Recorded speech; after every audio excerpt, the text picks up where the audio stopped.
bem, pessoal, estamos de volta aqui para dar continuidade ao nosso estudo de criminologia. E no último bloco a gente terminou falando aí sobre a diferença entre criminologia, política criminal e direito penal, assim como eu pontuei aqui na lousa. E aí nós vimos então o que é criminologia. Você já bem sabe que criminologia é uma ciência empírica, interdisciplinar. Afinal de contas, ela se comunica aí com a biologia, com a psicologia, com a sociologia, até com medicina legal, não é mesmo? E aqui você viu comigo os objetos da criminologia, que é o tópico que eu vou destacar agora com maiores detalhes para você. Tudo bem? E ó, só para recapitular, a criminologia vai levar então dados que serão ali alvo e objeto de estudo da política criminal. Afinal de contas, na política criminal nós vamos estudar estratégias que têm o objetivo de reduzir, realmente combater a criminalidade.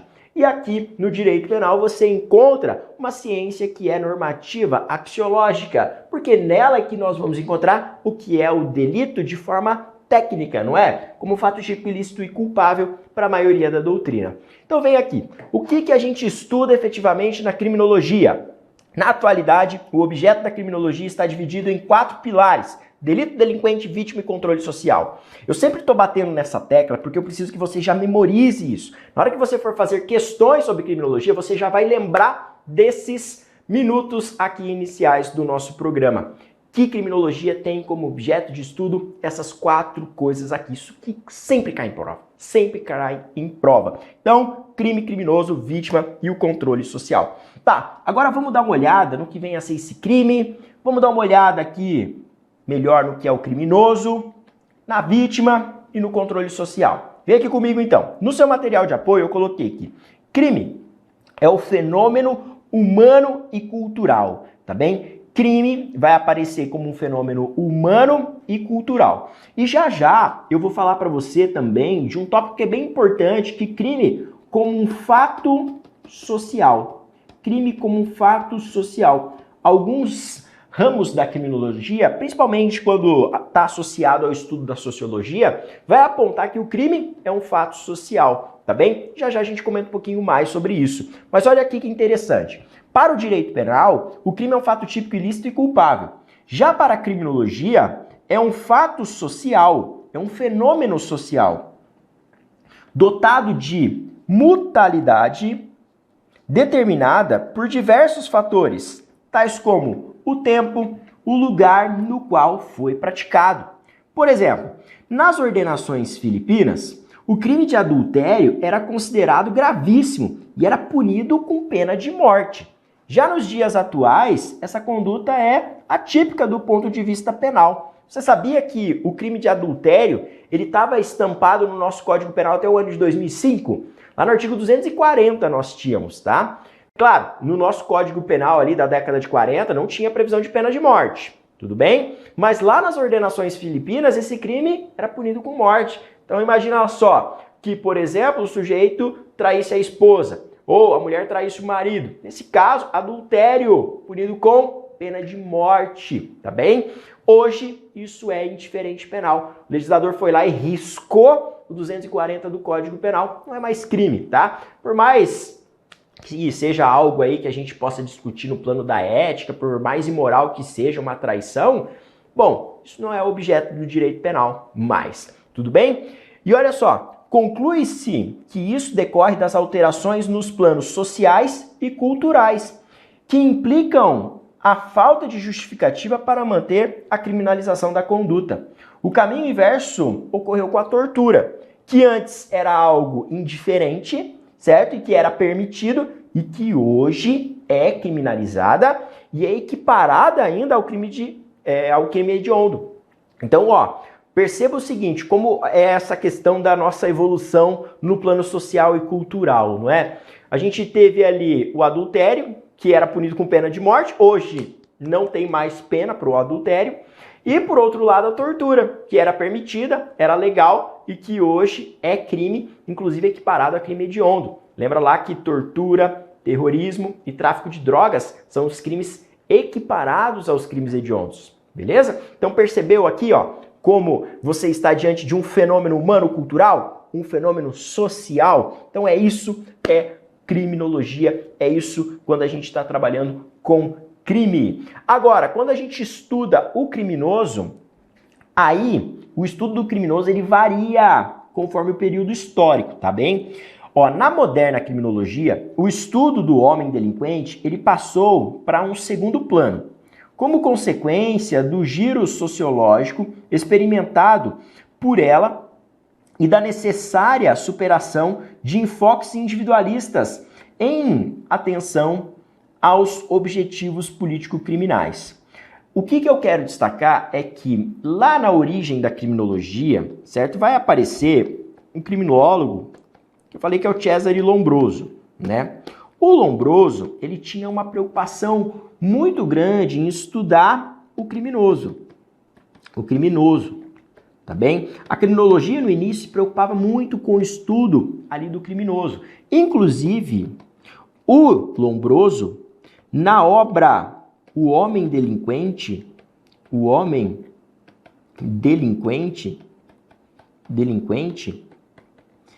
ele vai trazer para nós as definições do que vem a ser o criminoso nato. O criminoso nato. Inclusive pode ser cobrado na sua prova, tá bem? Que a gente vai estudar mais para frente quando a gente vê ali as classificações dos criminosos, tá bem? Mas o Lombroso, ele tinha essa preocupação individual, um enfoque individual, que acabou sendo superado principalmente por conta da incorporação do plano sociológico para dentro da criminologia, tá bem?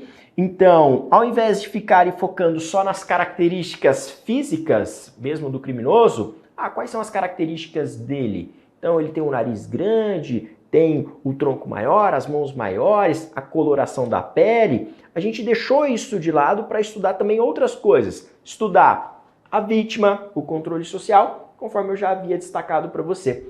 Beleza? Então, perceba que a moderna criminologia, ela deixa para segundo plano o homem delinquente e abraça aqui um olhar sociológico, tá bem? Então, isso é um ponto bem interessante hoje que caracteriza a criminologia nos dias atuais. O centro de interesse das investigações, ainda que não tenha abandonado a pessoa do infrator, ele deslocou-se prioritariamente para a conduta delitiva, para a vítima e para o controle social. Beleza? Fácil? Muito bem, vamos lá. A vítima. Bom, quando a gente estuda a vítima, nós vamos identificar aqui nos livros de criminologia 3 etapas da história da civilização ocidental. Então, nós temos 3 marcos que eu pontuo aqui para você no material. Um primeiro marco, que vai marcar o início, um ponto intermediário e o atual marco que a gente tem aí com relação à vítima no estudo da criminologia. Olha só que interessante isso. No início, nós temos a fase ali conhecida como Idade de Ouro. Por quê? A vítima era muito valorizada, então a gente valorizava muito ali a pacificação dos conflitos e a vítima era muito respeitada. Então, ó, num primeiro momento, quando a gente estuda aqui a vítima, a gente tem essa Idade de Ouro, tá? Idade de Ouro, esse protagonismo aí da vítima. Depois, com a responsabilização do Estado pelo conflito social, houve a chamada neutralização da vítima. Então esse é o nosso segundo momento, a vítima é colocada de lado. O Estado, assumindo o monopólio de aplicação da pretensão punitiva, ele diminui a importância da vítima no conflito. Ela sempre era tratada como uma testemunha de segundo escalão, pois aparentemente ela possuía interesse direto na condenação dos acusados.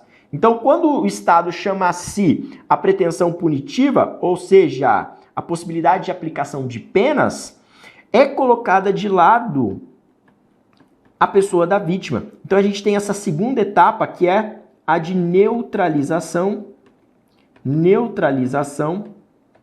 da vítima. Tudo bem? Bom, a vítima ela tem interesse na condenação, imagina a vítima de um roubo. O que a vítima de um roubo quer que aconteça com o cara que assaltou ela? Pensa aqui comigo, ela quer que o cara se foda, realmente, não é mesmo? Então, coloca-se de lado a vítima. Só que, ó, a partir da década de 50, aí nós temos o redescobrimento da importância do estudo da vítima, tá bem? Até para a gente olhar aqui com olhos mais humanos, né? quando a gente pensa aqui no comportamento estatal. Então, a terceira etapa, por último, ela vem ali desde a década de 50 até os dias atuais e adentramos então na fase de redescobrimento da vítima, cuja importância é retomada sob um ângulo mais humano por parte do Estado. Então aqui ó, uma terceira etapa do nosso estudo da vítima é o redescobrimento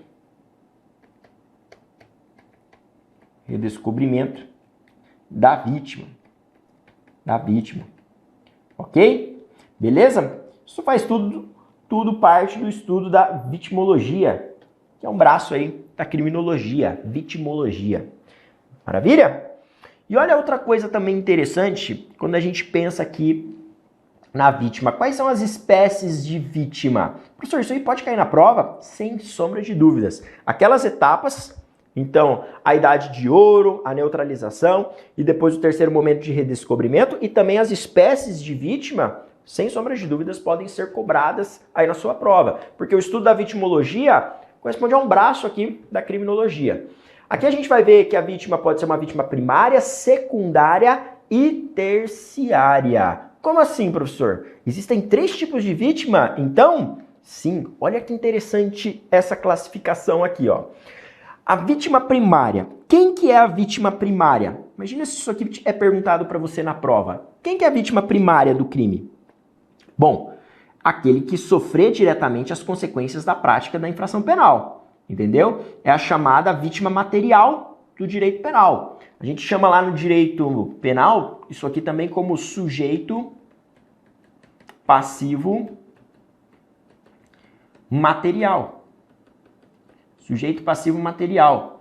Quem que é o sujeito passivo material? É o titular do bem jurídico atingido ou exposto a risco pela conduta delitiva, entendeu? Pelo comportamento delitivo, pela prática do crime. Então, por exemplo, num furto, pô, se você aí tem seu veículo subtraído ou algum bem, algum objeto que lhe pertence subtraído, ora, você aqui é a vítima primária, porque você é proprietário daquele bem, não é mesmo? Então, nesse caso, você é vítima primária. Então, quem teve a coisa subtraída é a vítima primária. E assim por diante em todos os delitos. Beleza?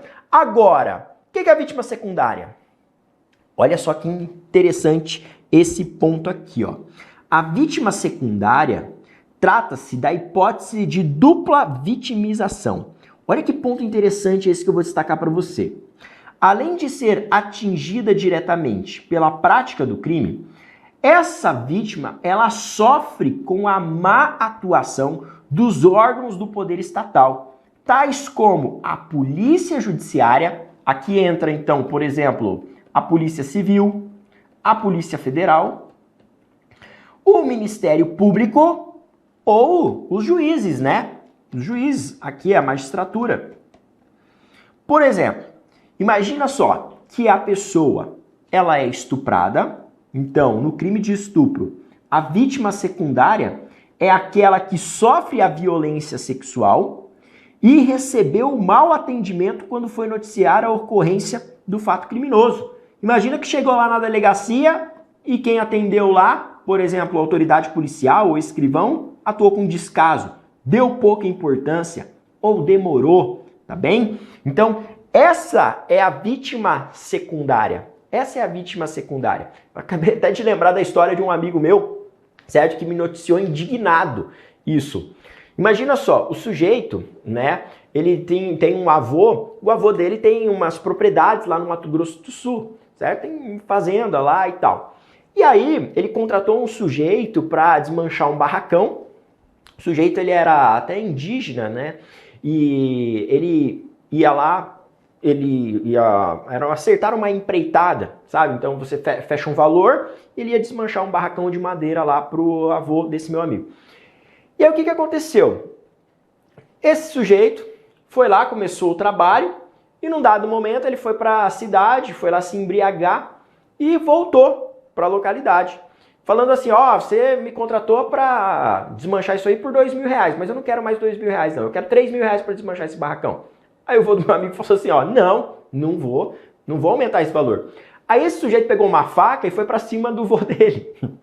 Aí foi pra cima ali, tentou matar o vô dele.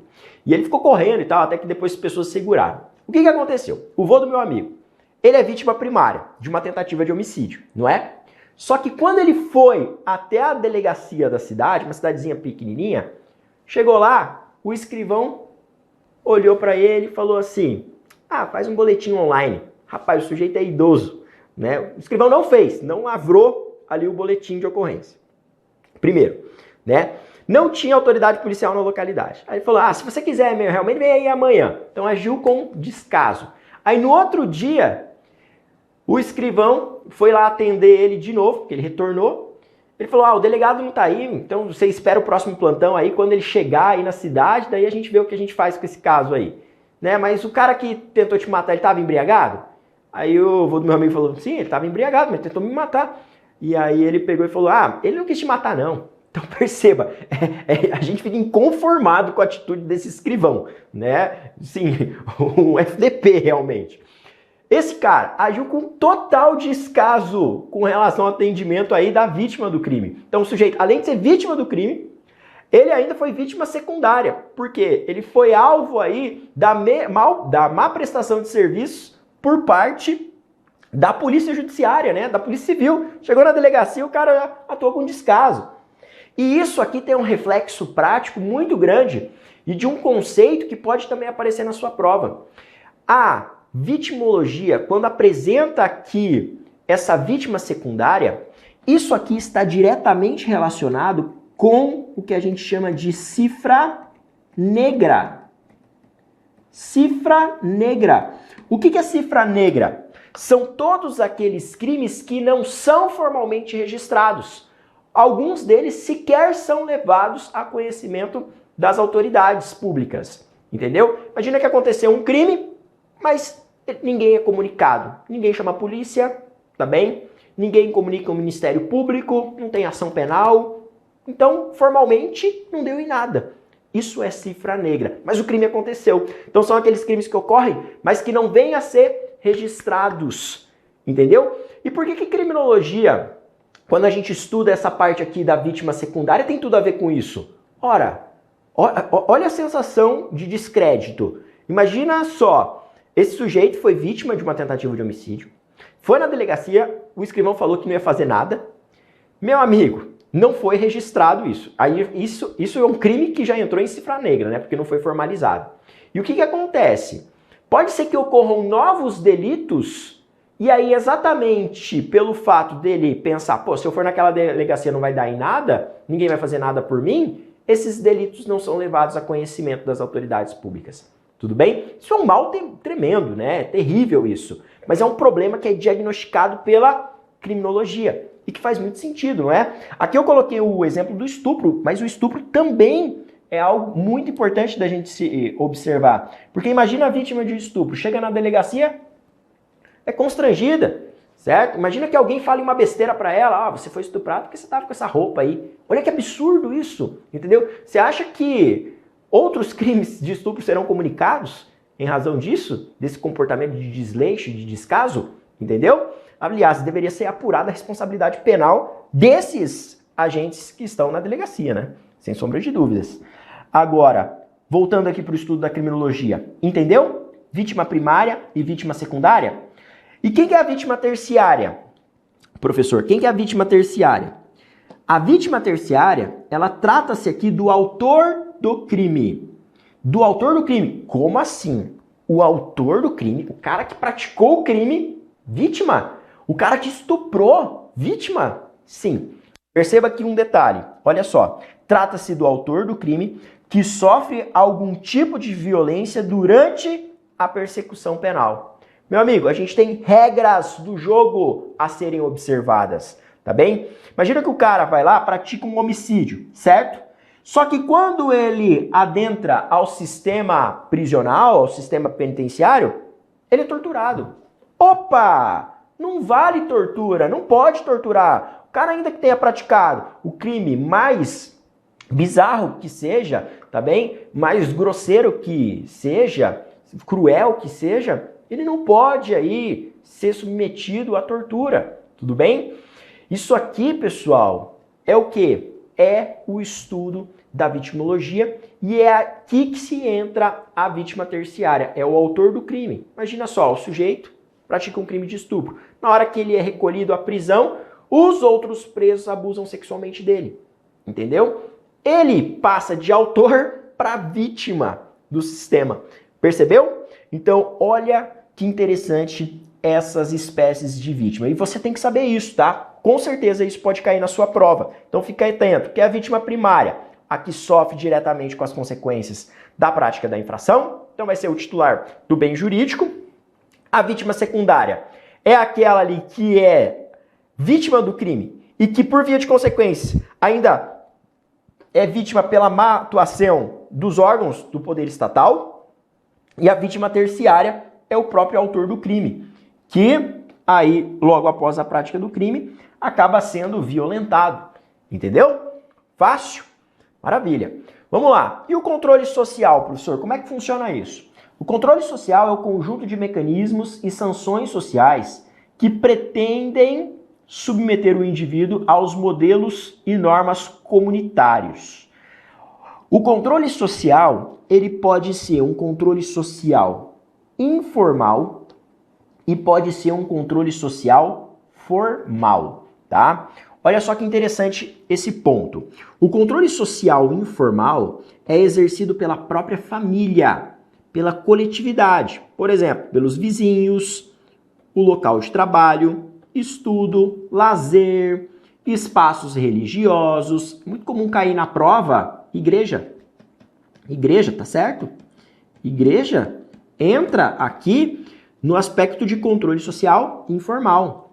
Funciona como um freio de censura para que a pessoa não pratique infração penal. Quanto menor a comunidade, maior a sua eficiência. Isso não sou eu que estou dizendo. Isso aqui é criminologia. Isso aqui, ó, é constatado empiricamente. Se a pessoa tem acesso a estudo, se ela tem acesso aí a uma família estruturada, uma vizinhança boa, se ela tem acesso a espaços religiosos, a probabilidade dela vir a praticar infrações penais é menor. É menor. Isso é um dado empírico do mundo como ele é, entendeu? Por isso que em localidades em que as pessoas não têm acesso a isso, pessoas marginalizadas, o grau de violência, de criminalidade é mais elevado. Quem dá esse diagnóstico para nós é a criminologia, tá bem? Então olha que interessante isso. Se na sua comunidade há um controle social informal bem definido, bom, você tem uma boa vizinhança, todo mundo trabalha, você tem aí todo mundo com acesso a estudo, lazer, espaços religiosos, tem uma comunidade bem estruturada, a probabilidade de acontecer um crime ali é remota, tudo bem? É remota, diferente de um espaço marginalizado, beleza? Agora, o que é o controle social formal? Aí é o realizado pelo Estado, por intermédio de órgãos encarregados de fiscalizar e promover a tutela.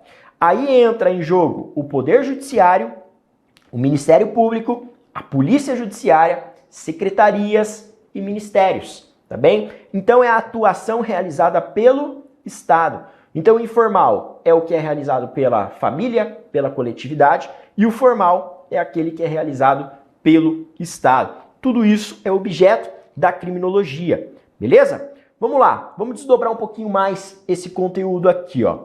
Quando a gente olha para o crime, alguns editais colocam lá esse tópico, crime como um fato social. E o que seria o crime como um fato social? Você já viu aqui comigo que é um fenômeno social o crime, certo? Mas esse conceito de fato social, ele vem da onde? Ele vem da sociologia, tá? Não diz para você que criminologia é uma ciência interdisciplinar? Então, aqui a gente se comunica com a sociologia. O que é um fato social? É um conceito sociológico que diz respeito às maneiras de agir dos indivíduos de um determinado grupo e da humanidade em geral. Segundo Durkheim, é toda maneira de agir fixa ou não, suscetível de exercer sobre o indivíduo uma coerção exterior, ou ainda que é geral na extensão de uma sociedade dada, apresentando uma existência própria, independente das manifestações individuais que possa ter, tá bem? Então aqui, ó, quando a gente estuda o crime como um fato social, quer dizer que o crime está diretamente relacionado à sociedade em que o sujeito está inserida, tá bem? E como desdobramento disso, é muito interessante porque algumas provas cobram quais são os fatores sociais que estão diretamente relacionados à criminalidade. A criminologia conta isso para nós, tá? Então, ó, há vários fatores sociais que podem desencadear a criminalidade. Como, por exemplo, olha só que interessante isso. Sistema econômico, isso aqui está diretamente relacionado à criminalidade. Como assim, professor? Por que o sistema econômico? Gente, o nosso sistema, ele gera muita desigualdade, tá bem? Desigualdade. Nosso sistema é desigual. Desigualdade. E exatamente por conta dessa desigualdade provocada pelo sistema econômico, pela ordem econômica, você tem aí classes sociais altas e classes sociais baixas, tá bem? Essa desproporção provocada pelo sistema econômico está diretamente relacionada à criminalidade, tá bem? Esse mecanismo, né, da sociedade capitalista. Inclusive, quando a gente estuda criminologia radical, que é um braço da criminologia crítica, você vê que realmente o nosso sistema ele gera uma desigualdade e para manter essa desigualdade eu preciso ter uma atuação forte do direito penal nas classes baixas, entendeu? A pessoa tá lá na ralé, ela não tem acesso à educação, não tem acesso ao Estado, a probabilidade dela se envolver com o crime é muito maior. O que a gente faz? A gente aprisiona ela. E aí, na cadeia não se ressocializa coisa nenhuma, não é mesmo? A efetividade da prisão é um fracasso total. Devolve esse sujeito para a sociedade, pior ainda, né? Inclusive o STF já reconheceu que hoje o nosso sistema penitenciário é um estado de coisa inconstitucional, porque você coloca um sujeito lá e ele sai da penitenciária um verdadeiro monstro do crime, entendeu? Então o sujeito entra na penitenciária e sai pior. Beleza. E quando ele volta pior para a sociedade, você acha que vai acontecer com ele? Novamente ele vai ser alvo do direito penal. E isso faz com que se mantenha aí um ciclo de desigualdade, tá? Isso aqui é muito interessante quando a gente trabalha com a perspectiva da criminologia crítica, a criminologia radical. E ela aponta que o sistema econômico está diretamente relacionado com os índices de criminalidade, assim como a pobreza, a miséria, fome, desnutrição. Isso aqui, ó, tá muito associado a crimes patrimoniais, tá? Esses dados aqui, ó, estão associados a crimes patrimoniais. Como assim, professor? Furtos, roubos, entendeu? Roubos. A civilização também está associada à criminalidade. A cultura está relacionada à criminalidade. Educação, gente, educação, o grau de instrução, escola, analfabetismo, isso está tudo diretamente relacionado à criminalidade. Quanto pior for os índices aqui, ó, quanto pior forem os índices. Então, por exemplo, há muitos analfabetos, tá? O grau de escolaridade das pessoas é nulo praticamente. Maior é o índice de criminalidade, tá? Eu tenho um exemplo aqui, eu vou contar alguns exemplos para vocês que retratam muito bem isso aqui na prática, certo? Aí no dia a dia de atuação.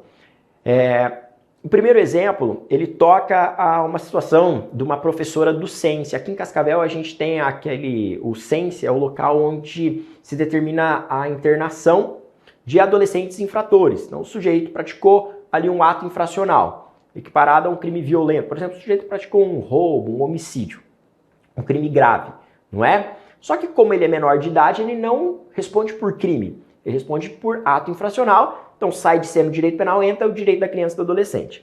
Beleza. Tem uma professora lá, não sei, que certa vez me contou uma história muito interessante, né, que nos leva a uma reflexão. Você aí que está me assistindo vai também ter essa perspectiva que eu vou te falar. Ela falou o seguinte, ó, certa vez eu estava lá na sala de aula e aí eles têm aula lá, ela dá aula de português. E aí ela explicando ali o conteúdo e um aluno falou ali, professorinha, agora eu vou estudar. Eu resolvi estudar, eu vou estudar para o vestibular. Ela falou, olha que coisa legal, né? E o sujeito estava internado porque ele havia praticado um crime violento. E aí ela falou, nossa, que legal, né? Qual vestibular você quer prestar? Eu quero fazer medicina. Tá, mas por que medicina? Né? Porque médico ganha bem, ele respondeu.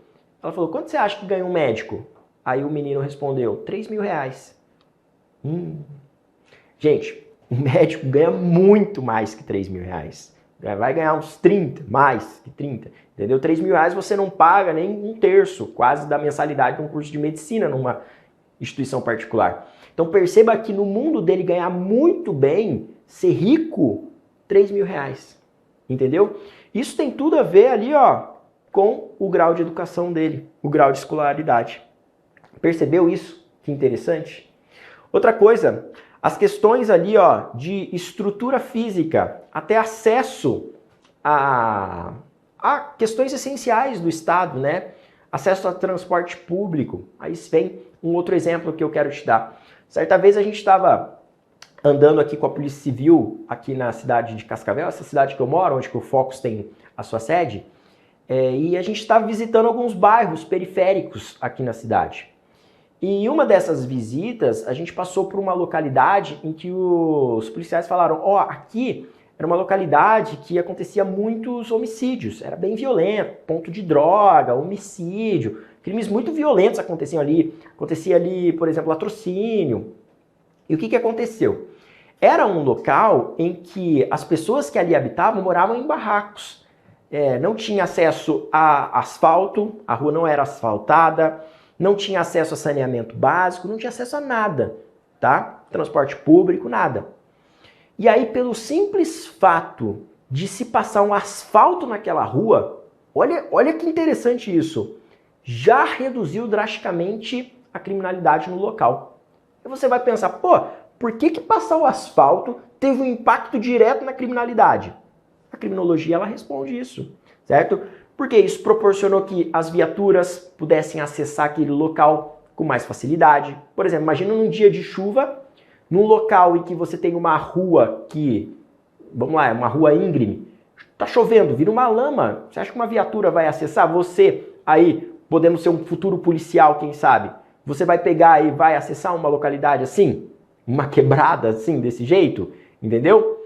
Nesse caso, só pelo fato de colocar ali o asfalto, o ônibus, a linha de ônibus já pôde alcançar as pessoas daquela localidade, facilitou acesso a escolas, a transporte, entendeu? Isso já fez com que reduzisse a criminalidade. Olha que coisa interessante, tá bem? Então, tá tudo associado à criminalidade. Esses são fatores sociais diretamente relacionados aos índices de criminalidade. Então, se na sua prova cair alguma questão que fale do sistema econômico, pobreza, miséria, fome, desnutrição, a questão da civilização, cultura, educação, escola, analfabetismo, isso está tudo relacionado à criminalidade. Assim como migração, imigração, política. Política, gente, está associada à criminalidade. Compreendeu? Beleza? Agora, outro ponto aqui que merece destaque. Quando a gente pensa em instituições sociais relacionadas ao crime, esse aqui é um ponto também, um tópico que geralmente aparece nos editais. Instituições sociais relacionadas ao crime. Isso aqui está relacionado diretamente ao controle social formal. Controle social formal, tá? E quando você olha para o controle social formal, eu falei para você, aqui entra a atuação do Estado. Então, Polícia Judiciária, Ministério Público, a magistratura, não é mesmo?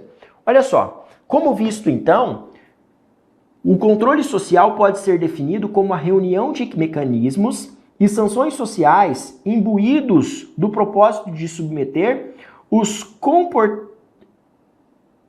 componentes do grupo social às regras estabelecidas para a comunidade.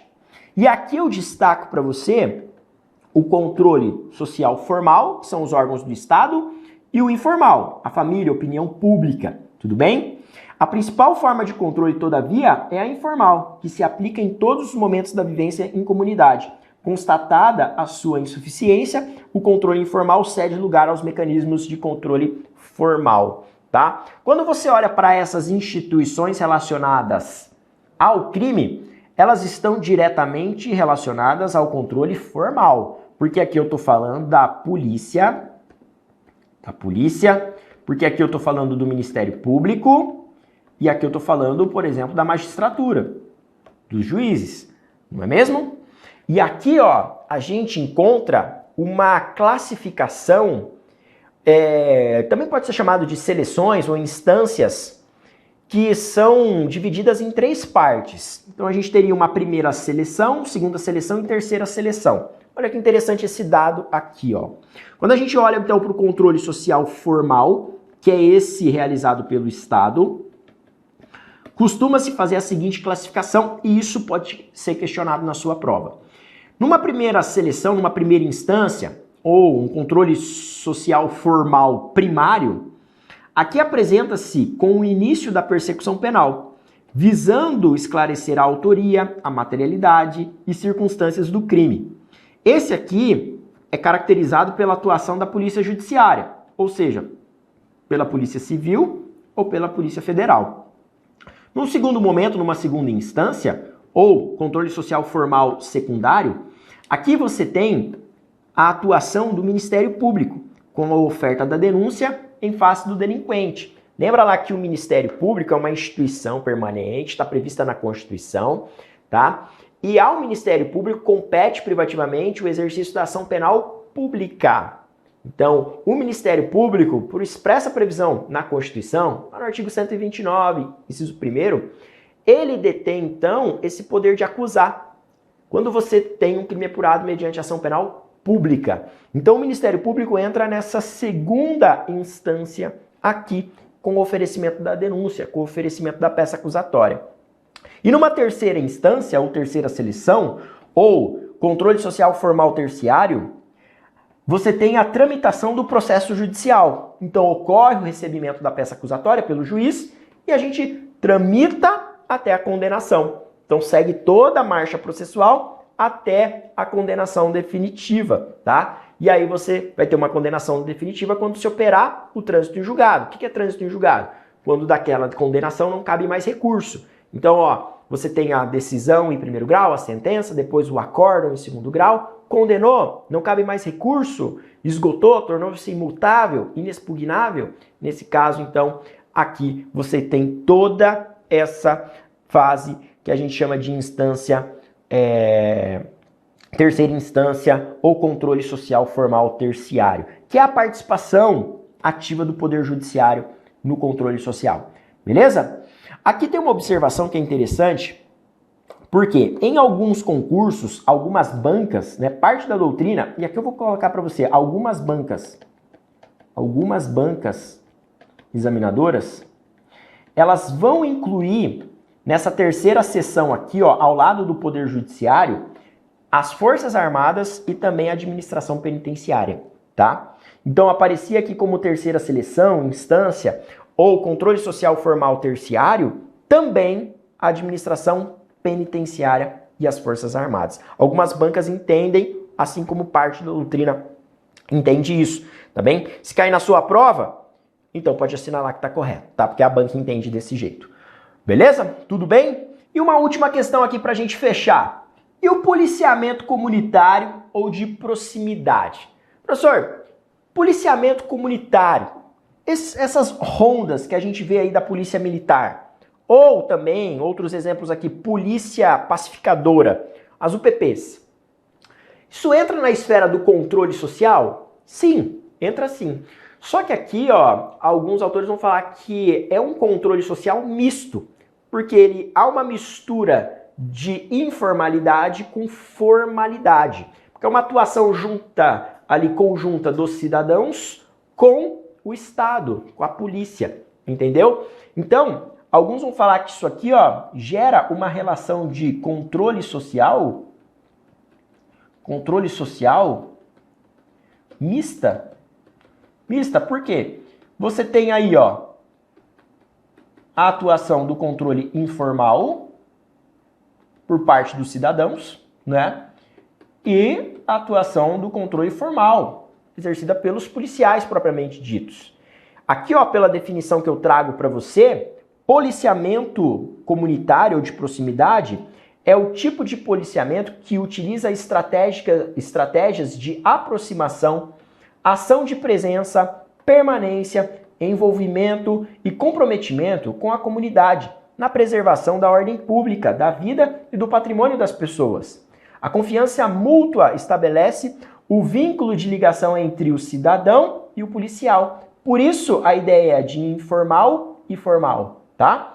O comprometimento policial é a motivação cujo sucesso depende de segmentos reativos e discretos das classes policiais, da vigilância do Ministério Público, da ação coativa da Justiça, da ressocialização dos apenados e principalmente de políticas de inclusão, educação e saúde para continuidade e salvaguarda dos esforços de todos contra o crime. Beleza? Então, essa é a última noção aqui que eu queria te passar nesse bloco, do que vem a ser o policiamento comunitário ou de proximidade. Beleza? Tudo bem? Curtiu esse bloco aqui? Tá interessante o estudo da criminologia? É uma disciplina bem instigadora e que com certeza vai fazer a diferença na sua atuação prática como futuro concursado, ok? No próximo bloco a gente avança aqui no nosso conteúdo. Espero lá!